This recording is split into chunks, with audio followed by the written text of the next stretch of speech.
திரு ஷியாம், திரு செங்கோட்டையனுக்கு ஒரு அவசரம் இருக்கு, ஒரு தேவையும் இருக்கு.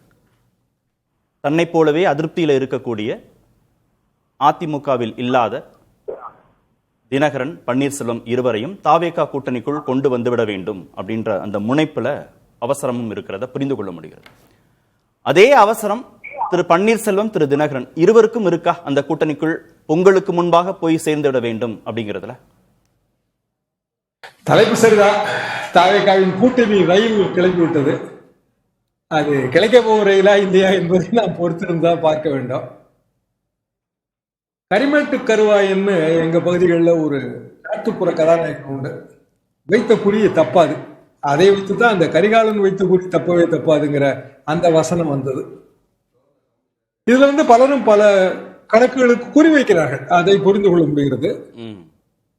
ஆனா கட்சிகளுக்கு சில பிரச்சனைகள் இருக்கின்றன. அது டிடிவி கட்சியாக இருந்தாலும் சரிதான், அல்லது ஓபிஎஸ் தூங்க போகிற கட்சியாக இருந்தாலும் சரிதான், அல்லது பாமக இரண்டாக பிளவுபட்ட பாமகவாக இருந்தாலும் சரிதான். அது என்ன கணக்குனா அங்கீகார கணக்கு தான். சின்ன வேணும், அங்கீகாரம் வேணும். அப்படின்னா குறைந்தபட்ச தேர்தல் ஆணையத்தோட நிபந்தனை 6% மொத்த வாக்குல 6% 2 எம்எல்ஏ. தமிழ்நாடு சட்டமன்ற தேர்தலில் 6% 2 எம்எல்ஏ வேணும். அல்லது மொத்தம் இருக்கிற 234 தொகுதியில 3% வேணும். 3% எம்எல்ஏக்கள், அதாவது கிட்டத்தட்ட 7 எம்எல்ஏக்கள். இப்ப 7 எம்எல்ஏக்கள் பெறணும்னா ஒரு 15 தொகுதியில நிற்கணும். அப்பதான் அது சாத்தியமா இருக்கணும். கூட்டணிக்கு அந்த அளவுக்கு வெற்றி கணக்கு நீங்க சொல்ற அந்த கிழக்கே போய் ரயில் உண்மையிலேயே கிளம்ப வேண்டும். அப்படி என்றால் நிபந்தனைகள் இப்போ 2 தரப்பு, பாமகவுக்கு 2 தரப்பு இதே நிபந்தனை தான், டிடிவிக்கு இதே நிபந்தனை தான். பாமக போக புதிதாக பிறந்தால் ஓபிஎஸ் கட்சிக்கு இதே நிபந்தனை தான். இத்தனை தொகுதிகளை விட்டுக் கொடுப்பதற்கு எந்த கூட்டணி தயாராக இருக்கிறது? இதுதான் கேள்வி. திமுக தயாராக இல்லைன்னு தான் நான் புரிந்து கொள்கிறேன். தாவேகா தயாராக இருக்கிறது என்று நான் புரிந்து கொள்கிறேன். இதெல்லாம் போகத்தான் ஆட்சியில பங்கு. ஆட்சியில பங்குனா அது போஸ்ட் போல் தான் எப்பவுமே. இப்ப திமுக மெஜாரிட்டியோ அதிமுக மெஜாரிட்டியோ, ஒருவேளை தாவேகா மெஜாரிட்டியோ கிடைத்தா அவங்க என்ன செய்வாங்கன்னு நமக்கு தெரியாது. தாவேகா சொல்லும், கொடுப்பார்களா நமக்கு தெரியாது. திமுக அதிமுக கொடுக்காதுன்னு எப்பவுமே உறுதியா சொல்லிடலாம். எனவே ஆட்சியில் பங்கு என்று சொல்லிக் கொண்டாலும் உண்மையில் அவர்கள் விரும்புவது அதிக தொகுதிகளைத்தான். அதுதான் என்னுடைய கருத்து. அதிக தொகுதிகள் அதுவே அதிக வெற்றியாகவும் மாற வேண்டும் அப்படிங்கிறத உள்ளீடாக புரிந்து கொள்ளலாமா? புரிந்து கொள்ளலாம். அதுல தாவேகாவுக்கு ஒரு பலம் இருப்பதாக அவர்கள் நினைக்கிறார்கள். அதாவது விஜய்க்கான அந்த கிரௌடு, யங்ஸ்டர்ஸோட ஆதரவு, இதை வைத்து பெரிய அளவுக்கு வாக்கு சதவீதம் இருக்கிறதுன்னு நினைக்கிறாங்க. ஆனா உண்மையில் இருக்கிறதாங்கிறதுல எனக்கெல்லாம் சந்தேகம் இருக்கு. பெரும்பாலும் கிராமப்புற பகுதிகளில், நான் இப்ப சமீபத்துல ஒரு பெரிய வில்லேஜ் டூர் அண்டர்டேக் பண்ணேன். அவ்வளவு பெரிய செல்வாக்கெல்லாம் இல்லைங்க. சில பகுதிகளில், நகர்ப்புற பகுதிகளில் இளைஞர்கள் ஆதரவு இருக்கு.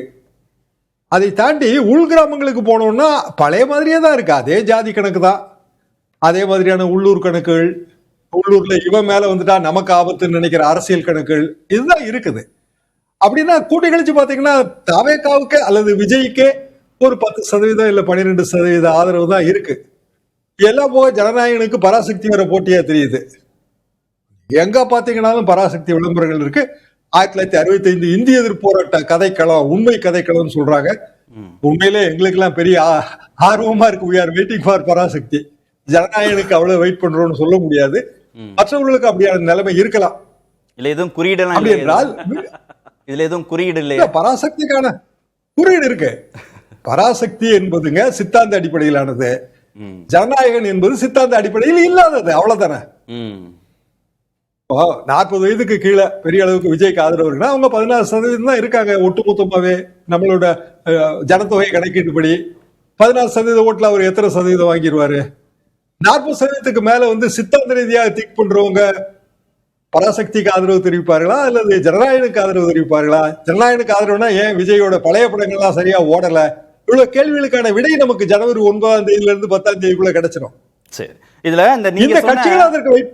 நீங்க சொன்ன அந்த 6% இல்ல 2 சட்டமன்ற உறுப்பினர்கள், அப்படி இல்லைன்னா 15 தொகுதிகள் நின்று 7 சட்டமன்ற உறுப்பினர்கள் பெறணும்ன்றதுல நீங்க 12 15க்கு 7 வெற்றி, 7 வெற்றி நீங்க சொல்ற 12% இல்ல அதை 15 கூட வச்சுக்குவோம் தாவேகாவுக்கு.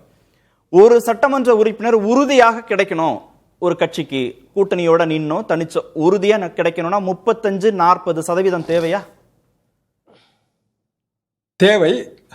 ஆனா அதுவே சில பாக்கெட்ல மாறுபடும். இப்போ ஒரு சில பாக்கெட்டுகள்ல சில கேண்டிடேட்டுக்கு மெரிட் இருக்கும். அவங்களுக்கு தாவேகா ஓட்டு வங்கி உதவினால் வெற்றி சாத்தியப்படும். ஆனா தாவேகாவுக்கே ஆவரேஜா 15% ஓட்டு என்றால் அது ரொம்ப கஷ்டம். 14.6% நம்ம டெபாசிட்டுக்கே தேவை.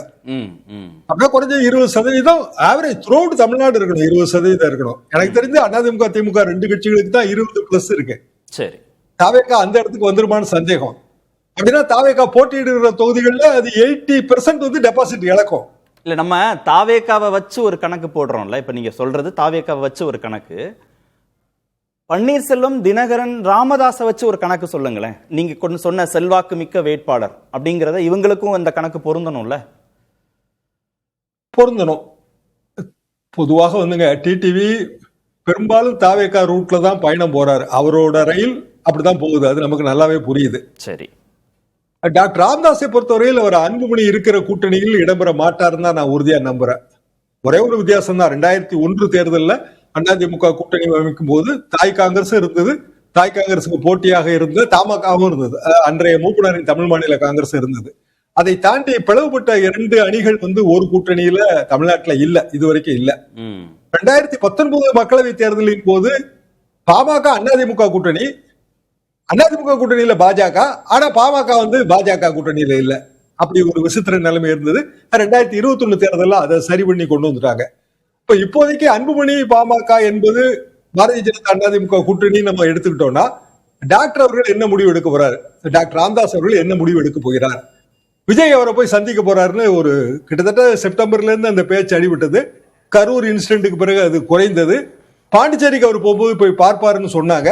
இது வரைக்கும் அது மெட்டீரியலைஸ் ஆகல. ஒருவேளை அப்படி விஜய் ஒரு மரியாதை நிமித்தமாக நலம் விசாரிக்க அப்படி போனாருன்னா, ஏன்னா டாக்டர் உடம்பு சரியில்லாம இருந்தப்ப எல்லா தலைவர்களும் போனாங்க, விஜய் போகல. டாக்டர் அதை மன வருத்தத்தோடையும் பதிவு செய்தார். எனவே அவரை ஒரு மரியாதை நிமித்தமாக சந்திக்க போகிறேன், தமிழ்நாட்டின் மூத்த அரசியல்வாதின்னு அவர் போனார்னா டாக்டர் கொஞ்சம் நெகிழ்ச்சி ஆயிடுவார். டாக்டர் நெகிழ்ச்சியானா அவரோட அந்த சீனியர் வன்னியர்கள் ஓட்டு வங்கி அது நெகிழ்ச்சியாகும். அது விஜய்க்கான லாபமாக அந்த பாக்கெட்ல மாறும். ஒரு 3% 4% கூடினா கூட அது அவங்களுக்கு அந்த 20% நோக்கி அது கொண்டு போய் சேர்த்துரும். இந்த மாறுதல்களை நம்ம எதிர்பார்க்க வேண்டிய கட்டம் இருக்குன்னு நான் உணர்றேன். ஓகே.